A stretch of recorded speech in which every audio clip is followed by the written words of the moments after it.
big. Today with me is a very special guest. We have our 2020 Woman of Inspiration, Health and Wellness Advocate, Connie Jakab. Connie is the CEO of the Brave Tribe, Senior Manager of the Wellness Institute. So Connie, what a pleasure to have you back. I know that you've been on the Woman of Inspiration podcast before, but it's always such a treat to interview you. I think we go a couple months and you've got new projects on the go. So it's always really great to just have these authentic conversations. So welcome, Connie. Oh, thanks for having me. So we have a really big project coming up. And of course, you know, we're going to spill the beans about this publicly very soon, but it's 100 Women of Inspiration book featuring the leaders from diverse industries across Canada. And so Connie, how does it feel to be in this epic project at a time when we are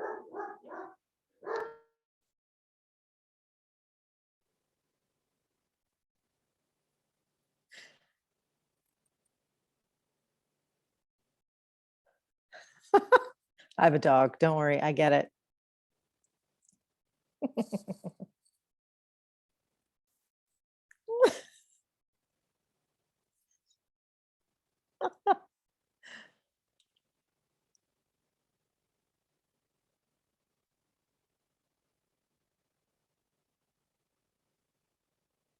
Yeah. And you're muted, I think, right? Okay, Connie, I'm just going to stop. Okay. And then start right from the beginning because I pressed pause and muted myself instead of pause recording. Oh, okay. I thought so you meant I don't to do want that. to edit. I'm not editing these videos. It takes way too long.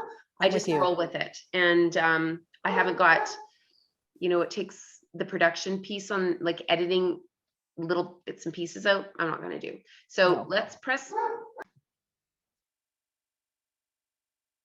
Hello, my name is Monica Kretschmer, and I'm the founder and CEO of the Universal Women's Network, Woman of Inspiration Awards, and this is the Woman of Inspiration podcast, where we speak with inspiring women who dream big, lead by example, and inspire others to forge the road less traveled. Today with me is Connie Jakab. She is the CEO of the Brave Tribe, Senior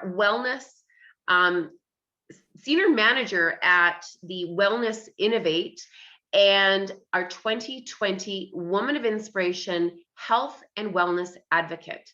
Connie, it is such a pleasure to have you back on the Woman of Inspiration podcast. I know that I love talking to you because it could be a couple months and you've got so many exciting initiatives on the go always. You are just one of these inspiring women that jump in with both feet and you tackle problems that really need some airtime. So Connie, it is such a pleasure to have you on the Women of Inspiration podcast today.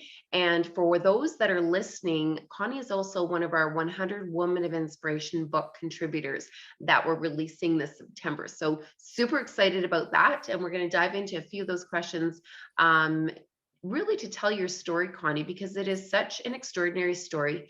And you're one of the most inspiring, I would like to say authentic and self-servant leaders I know. So welcome, Connie. Oh, thanks for having me, Monica. So Connie, I know that, you know, where you are today, you know, recognized as a woman of inspiration, as a leader in the community, as a national advocate for mental health and wellness. People often say, you know, they look at the pretty picture, but not necessarily do they know that the road that it took you to get to this place hasn't always been so pretty. So Connie, maybe I can have you maybe share a little bit about the background. Like, what was your career path like getting to this point? Well, my resilience and mental health work actually started on the streets of Vancouver, East Vancouver, with drug dealers and gang members. And I remember thinking to myself, how on earth am I, little 5-foot me, going to reach these people, these kids that need help so desperately? And actually used hip hop to reach them. So I'm a break dancer. I can get down on the floor, and now at my age, I do pray I get back up, but I keep doing it so I can. You know, I need that street cred still, but I remember working there and just seeing such brokenness and seeing families that were so broken. And we actually had a lot of success. I opened my own warehouse. It was amazing. We hosted a lot of events. But then I moved to Calgary in 2006 and started to take my work into schools. And I noticed the exact same mental health issues, conduct disorder issues, all these behaviors and mental health were in the affluent and in the middle class. And it blew my mind because the beginning of my career was with kids on the fringe. And when I saw this in middle class and affluent, I'm like, what is wrong with us? And then it really got personal for us as a family. Our oldest son, who's now 14, when he was 6, he was diagnosed with anxiety and depression. And then at age 8, he became suicidal. And I'm thinking, this is my family. My husband and I, we've been married for 21 years. We're both educated. We're both decent people. We're contributors to society. And all of a sudden, those families, that became obsolete. I'm like, there is no such thing as those families when it comes to mental health. Our kids are suffering. And there's probably many sociological reasons for that, which I love exploring. But really, in essence, it's all about the fact that mental health is affecting everyone. Mental health issues. It doesn't matter if you're educated or married or not, or where you live or what background you have. It is affecting everyone. And so we went through quite a journey. I would say that the first 8 years of my son's life were crisis for us. And when he was 8 and suicidal, we took him to the hospital. And I remember the psychologist asking me what depression looked like for him. And I said, well, he throws rages. Depression for him wasn't sadness. That would have been maybe easier, maybe. But he would throw rages. He would swear, he would yell, he would threaten us, he would throw things at the wall. It was scary. And so when I told her that this is what depression looked like, she asked, well, what do you do? What do you do when your son is doing this? And I said, well, I send him to his room. I tell him you can't come out until you're going to be a good boy. And then she said something that has blown my mind. It's changed our home. It's changed the way I work with people, that changed my whole perspective on resilience and mental health. She said, oh, no, you never send the hurting away from you. You bring them closer. And I was really embarrassed because I had no idea what she was talking about. I just wanted to discipline that behavior. And I remember about 3 weeks later, he came home from the hospital with medication and a counselor. And I thought, yes, isn't that just the answer? Medication and a counselor. And then those rages hit again. And I felt such despair. I felt such a low, thinking that this doesn't even work. And I remember I was just about to send him to his room, and I decided to keep him in the same room. And I just removed all the sharp objects and I just sat there. I sat there with him and I said, son, we love you. Nothing's going to break our connection with you. And then I said, I'm not trying to change your behavior. And I almost swallowed my spit because that's all I wanted to do. All I wanted to do was change the rage. But what I didn't realize is that underneath that rage was a scared 8-year-old who had no idea how to express what he was feeling any other way. And so I showed up like that for a year. And there were days I showed up great like that in his life. And then there was days I did lousy. And then there was days I was mediocre. But it took about a year. And I have to say that just bringing him closer, meaning not necessarily physically close, but doing whatever I could do to see what was underneath that behavior and try to reach him where he was, try to seek to understand, using empathy, listening, that we saw a huge difference in him. And to this day, that remains our go-to whenever he's struggling. Well, I have to say that for the listeners that are listening now, I don't think there's a parent that I know of that hasn't been through, and myself included, been through a situation where you have this moment as a parent going, I want to help support you. I just don't know how right now. How is the best way to support you? And for sure, I can just say that, listening to your story about, it's easy to see the signs of depression, because they're sad. But if they're angry, why are they angry? Are they defiant? Why are they defiant? And so that to me is such a big, big piece of moving forward to help people support their kids. And who is that psychologist, by the way? I mean, I think we need to thank her a lot for that piece of information. I wish I knew her name, because I've written a book with Bring Them Closer. I mean, she deserves a lot of credit, but she was at the Alberta Children's Hospital, Yep. and wish I knew her name, but wherever you are, if you're listening to this, thank you, thank you, thank you. Well, I think it's valuable information, and I really love the fact that you're able to talk about your own story so authentically, Connie. It's incredibly hard to be that family or that parent. And I think that the labeling has got to stop, full stop. And your braveness, I know that you call it the brave tribe, which is so right on path with everything that you're doing, but being so brave to be the one that's going to put a stop to the judgment that people face, because it's hard enough without judgment. It is. It's so hard, because you think there's something wrong with you. You're looking for someone to blame. You don't want to feel that shame. And so you look at whoever's around, you look at the school system, the medical system, the mental health care system, you look at your partner, you look at your child, and you just think, why are we going through this? I mean, that was what I felt. Why me? So let me ask you something about that decision to really use your voice to empower others. Scary situation, no doubt.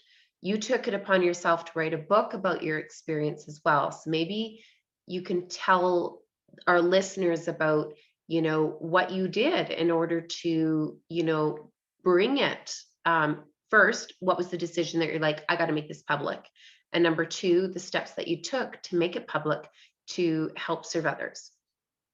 I think I chose to make it public because of my work in mental health and resilience, working with a lot of these youth, especially back in East Vancouver, and seeing their parents and looking at them through a fresh lens, through my experience now, going, these parents, they just needed someone to share that they weren't alone, that it wasn't because they made wrong decisions, or it wasn't because of anything that they had done, that they just needed help.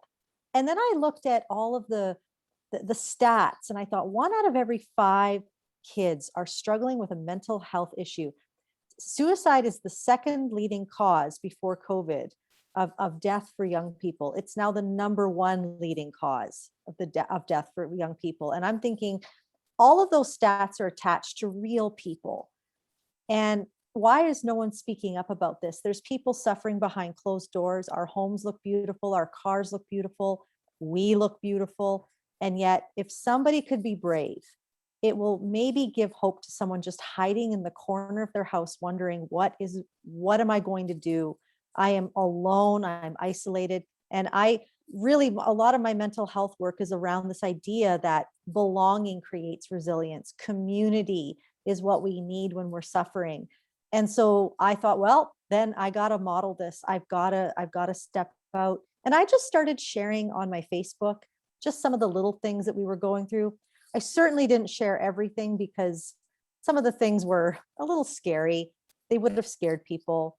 But I just shared just some of the nuggets I was learning along the way. I did this for 4 years in our journey, and people were just so thankful and blown away. I got messages, and I thought, this needs to be a book, so that people have tangible tools of what I did to walk our family through this. And I'm really pleased that it's been helpful for so many. So of course, I'm going to go through the details for the listeners that are going, I want that book. At the end of this podcast, Connie, I will be able to dive in, and we can share the details of how people can get a hold of you. So just for those that are watching or listening right now, we'll wait to the very end. We'll go through the rest of the interview, and then we'll have the contact information for you there, because I know it's really important, especially if you're struggling and you want support, you want it now. So Connie, your son, how, does he know, is he a part of the sharing piece? How do you see his part playing in this? He's now 14. He's walked this journey, for, since he was 8, and now he's into his adolescence. So is he now coming over the other side and wanting to help support you by sharing this story with you? Is he at that point yet? Or have you talked to him about that piece? Because I think, having his voice as a peer to other peers would be really impactful as well. Oh, it would be amazing. I would love that. For a while there, before COVID, we were traveling and he would come with me. And I'd ask him if he ever would want to share. And no, he's not a really upfront type of person. And even right now, like in COVID, where we're recording this podcast, he's isolated, and there are new challenges that we're facing. And so he's definitely not ready. I've pulled back a little bit from being as vocal about his journey because he's now an adolescent. And even though people would ask me, what does your son think of you writing this book and talking about this? And he said to me, Mom, as long as you're continuing just to focus on you and what you did and how you were sometimes the problem, then I'm fine with it, because that's my part of the story. But I do find it interesting to navigate these new waters of what does it look like to share this story now that he's 14. And so I'm navigating carefully. Great. I just thought, as a mom of a 14-year-old myself, it is an interesting time, but I also know the power of peer-to-peer support, where we can talk till we're blue in the face, but the friend down the street, if they open up and talk about it, it's their word. They're so heavily dependent on their peers. So I just want to say to your son right now, if he's listening, congratulations on all your hard work. You have an amazing mom, because you should be very proud. And when you're ready to tell that story, so much support for you in that area. So Connie, we're moving on. I want to talk about we talked about COVID, amazing things have happened in the past year. Glass half full, half empty. What was it for you? Wow. Well, I know that there's been no water in anybody's glass, but for me, this is where, the heroes rise. I picture COVID kind of like a war scene, and I see people suffering all over, and I've got these skills, and this is what I was born to do. And so for me, as much as I see, of course, what's the word they're using right now? Languishing, the sadness, the lull of life. I am walking through the war zone, never more fully alive, because this is what I was born to do. I was born to help people who are feeling just the stress and the weight of the world. And I can't not feel so alive right now, because this is my purpose. And so tell us about the listeners. I know some of the things that you've been doing in the background and some of the things that you've been doing since our last episode. What are some of the projects that you're into now, Connie? Well, I'm really excited about our workplace wellness initiative, the Flourishing Workplace. I'm so thrilled, because right now workplaces, like, who's holding the parents? The workplace. So if we can impact the workplace and cause it to flourish, and cause people to come alive back to why they matter, what their purpose is, if we can ignite the workplace, then we're making a difference in a parent. And when we make a difference in a parent, then they are impacting their family, their children, the youth that are living in that home, which has a huge mental health ripple. So I'm really excited about the Flourishing Workplace. It's evidence-based. We work with Dr. Wayne Hammond, and A. Brown, who has his MBA. And then there's me, I've got the groundwork, but I love it because it's got this psychologist mixed with business, mixed with groundwork, heart-centered. It's this beautiful, beautiful project. I love it. And then alongside of that is our Flourishing Life program for just individuals, entrepreneurs, people, parents. We have migrated the Brave Parent Institute into just Flourishing Parents, where we work with counselors and coaches and a safe community for parents. And then igniting individuals in what is your purpose right now. It right now blows my mind. People are sitting around, they're lulled, they're being lulled to sleep. They're thinking, oh, we're in lockdown and the world is this and that. I'm like, this is the time. This is the time to learn and grow, get new skills, adapt. It's a new world. If you're not online, get online. And so I'm also thrilled to be able to help people find their dreams. Is it possible to dream in a pandemic? Well, I believe it is. Well, I think you and I are both on the same wavelength there. My glass is always half full and overflowing. And I really see this as an opportunity, like yourself, for growth and development and innovation. And the leaders rise in these areas. And so, take the time. Everybody's in the same boat. And that's what's so cool about this time, is that over the past year, it leveled the playing field. It really leveled the playing field, and it enabled people to really take the initiative to rise up. So I'm super excited about 2021, how women are really driving change. I see the impact that women are making, like yourself, like our women of inspiration, like the women in the Universal Women's Network. Their glass is overflowing, and it's because support networks and really a positive mindset, which is so, so important. So thank you for sharing that. I think that we need to talk about that more, Connie. The more we talk about the impact being a positive rather than a negative is really healthy for us all. Yeah. So let me ask you something. What are some of if we talk about your leadership, and your positivity in your leadership, what would you say some of the, where do you get your inspiration for, getting out of bed in the morning? Like, do you have like one type of ritual that you do every single day without a doubt, as a leader, to set that positive mindset? Yes, absolutely. That couch behind me right now, that's where I sit every morning, and I have quiet time and I journal. I open my heart. I allow the crevices of my soul to be examined and just looked at. And I don't, I don't think that introspection, you can go too far with it, but I do think that there is a search me and know me type of posture that I have every morning. And I remind myself of who I am. I am a warrior. I am courageous. And I don't say that with ego. I say that with pride, though. I have to know who I am in order to face my day and do what I'm called to do.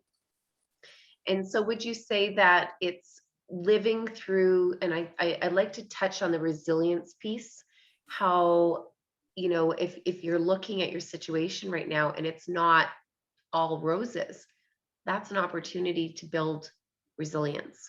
That's an opportunity to gain confidence, getting through that other side. Have you used your experiences to really fuel the positive side of how you really approach life and in business? Oh, absolutely. If we can remember where we've come from, what we've overcome, we'll actually find out who we really are. We don't find out who we are often in success. I mean, we'll find out what we're good at, what we're capable of, but we find out who we are in the dirt. When we've hit rock bottom and we've risen again, we've risen from those ashes. Like, what has risen from the ashes of your life? And there you find you. There you find the true essence of who you are, which then comes out in your skills and your talents and what you have to offer the world. But so many times we're trying to find the skills and the talents rather than just find out what rises in me when things get rough. That is resilience. Who am I when I've hit rock bottom? And I think that there's a beauty in understanding that from brokenness comes innovation, comes new life, comes what we're really made of. So we have to embrace the grit in order to embrace the new moving forward and being strong women. I think that every strong woman has been through hell and back, and she's still standing. And I couldn't agree more with you, Connie. And that was a perfect lead into my next question about, let's talk about some of the women that inspire you, that you look up to as role models, as mentors. So who do you have as a woman of inspiration that inspires you? Well, I love all of the women that we just went through the Women of Inspiration Awards with. They move me. You've got Blaise. I love Blaise. I love Venetia. I love Krista. I love all these women. They remind me that I'm not the only one. And my mom fled domestic violence when I was just a baby. And the courage that took for her to leave the familiar, to do a new life for us. I'm so thankful, because I don't know what my life would have looked like if she wouldn't have fled and made that brave decision. Well, I can tell you that a life of a single mom is no easy road. So I always, when I hear that, Connie, it just speaks to me really deeply. I can resonate with that a whole lot, as you know, and total props to the women that are, doing it on their own, especially right now. It's incredibly hard not to have that support network around you. And so let's talk about that piece too. I know that the Universal Women's Network is really proud to, have acknowledgement of the male allies in our networks, our workplaces, and our communities. So who have been your support hers in your network, Connie? Oh, well, I've been so blessed to have some great men in my life, starting with my youth leader when I was a youth. Him and his wife just pulled me in. And actually, they are the reason why I love looking for people who are on the fringes of society to bring them back in. I had an incredible boss in BC. He always made me feel like I had a seat at the table. And then, of course, my current employer, Abe Brown, he has given me a place right beside him to build this global company, which I'm very honored. I'm really thankful that he believes in me and he sees me, and he doesn't ever question. He doesn't ever make me feel like I'm female. We're equals, and I love that. And of course, at home, you have an amazing support system at home, and a champion. Yes. I'm sure. I should mention my husband. Yes. It's hard to be married to women like us, Monica. And we've had a shaky marriage because of who I can be. And there had to be a surrender of for him and for me to lay down, not my dreams and my goals, but to see him and to remember to bring him along with me. Because we're very different. I am, let's go. And he's like, let's just sit and wait and think about it for 18 years, so, but we have really come together to understand one another. And so he is a huge support. Well, I think you speak a really interesting, you made a really great comment there about, the difference in your partnerships, right? And you really do have to be a team and feel fully supported for you to achieve your dreams. And so you figured it out with your partner, exactly who you are as people and what you bring to the table and what you're comfortable in expressing. So kudos to you. I know that there's women out there going, I'm a go and he's not a go, and that's an issue. So how did you guys finally work through that? Like, is there any secret sauce or tips that you can share? Because I know there's listeners right now that are saying, that is a challenge for us. How do we get both people on the same page so that I can live my dreams? Yes. Well, and for many years, that was a very broken part of me, realizing that my husband was struggling with who I am as a person. That is heartbreaking. And there came a couple of points where I'm like, if you can't support me, then what are we doing? And I think it has to be both ways. It has to be. I'm so proud of my husband because he just, I don't know what happened. He just woke up and he's like, I love this woman and I love our marriage and I want this to work. And so I'm going to do whatever it takes. And if I need to lay down my ego, if I need to let her be a little wild, not like, not like We're talking wild. breakdance wild, right? Yeah. Like what, and the ideas that I've had over our marriage, like, and they cost money. These ideas cost money. And he's very frugal. So for him to decide, and I think that's it. We decide whether we're going to make this work or not. When we make those hard decisions, it's like, well, then what is it going to take? For him, it was coming to accept and to support. And for me, it was sometimes learning how I would share my ideas instead of just sharing my ideas and going, now you better just accept what I've just said, or like, what kind of supportive person are you? Well, no, there's a way to approach him. If I love him, then I need to understand and approach him the way he works, because that's love. And so I had to adjust a little bit, tweak the way I approach him with my ideas, and also maybe not share all my ideas at 11 o'clock at night. That was another thing. And when we did that, we really came together. I think it's honoring one another. Well, I think that's beautifully said. And I know that your share right now is just helping so many other women and the men that are listening to this podcast as well. So thank you for being really authentic. I know that's not a hard thing to talk about, but I think that in order to move the needle, our male allies, whether at home or whether in the workplace, are super important.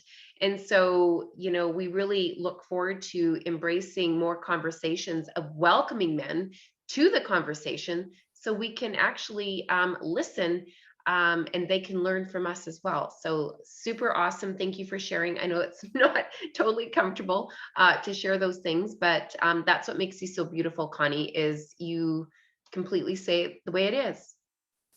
Yep. So I have to ask, what have you got planned in the next year, other than the Great Big Roadshow, where we're, featuring leaders from across Canada, which is super cool. You're part of our alumni and our national ambassadors, but what else have you got on the go that you're super excited about? Well, I am so excited that we're building a global movement, this resiliency under the umbrella of flourishing. And flourishing, I'm excited about having the opportunity to explore and educate people on this idea of flourishing.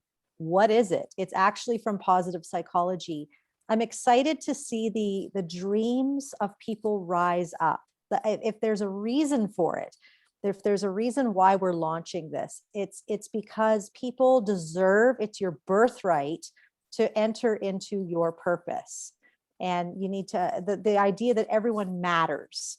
And so that excites me, whether it's the parents who come through our program, whether it's individuals coming through our program, just seeing people rise up. I can't even tell you what that does for me.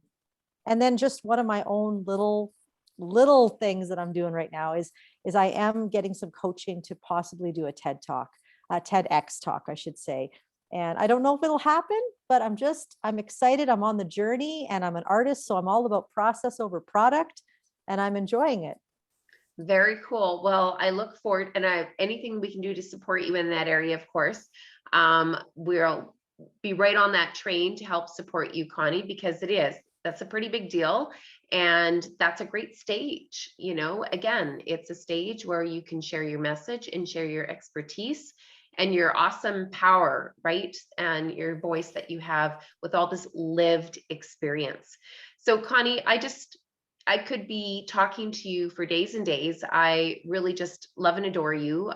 Everything about you is just, so positive, and, you inspire people because of your authenticity. You're not afraid to show that there's bumps in your road, which make people feel safe. So I appreciate the conversation today. You talked about the book that you wrote at the beginning of the podcast. Where can people find you, Connie? LinkedIn, send you a LinkedIn request. Where else can they find you? Yeah, LinkedIn, Connie Jakab, Facebook, Connie Jakab, and Instagram, Connie Jakab. And my book is on Amazon, so it makes it really easy. Awesome. Okay, so Women of Inspiration podcast. Wouldn't it be a Women of Inspiration podcast without asking you, what is your definition of a woman of inspiration? I believe that a woman of inspiration sees people, loves people, serves people, raises people up, someone who brings people alongside, shares her wisdom, doesn't hoard it, and offers opportunities for people. And when I say that, I'm thinking, that's Monica. That is Monica. You're way too sweet. Thank you so much. I did a heart for those that are listening. I'm like, that little hand heart, because I truly do love you. And, I asked that question so freely, Connie. And once again, thank you for sharing that, because it does lift me up a whole lot to hear that. But I find that women are going, who's a woman of inspiration? Everyone has the ability to inspire others. And I think a woman of inspiration is different to everyone. So I really love how we're so aligned with that thought. And so listeners listening there that are working so hard, just know that you're inspiring somebody else with your positivity and the impact that you're making. So Connie, thank you so much for this great interview today. Is there anything that you would love to leave our listeners with today before we close this episode? Well, I would love to remind everyone that you matter, and that your life matters, and you weren't just born here on earth just to make it through. There's something you're here to do. And if you need support, if you're a woman, well, guess what? We have Support Her. We have the Universal Women's Network and what we're doing, right?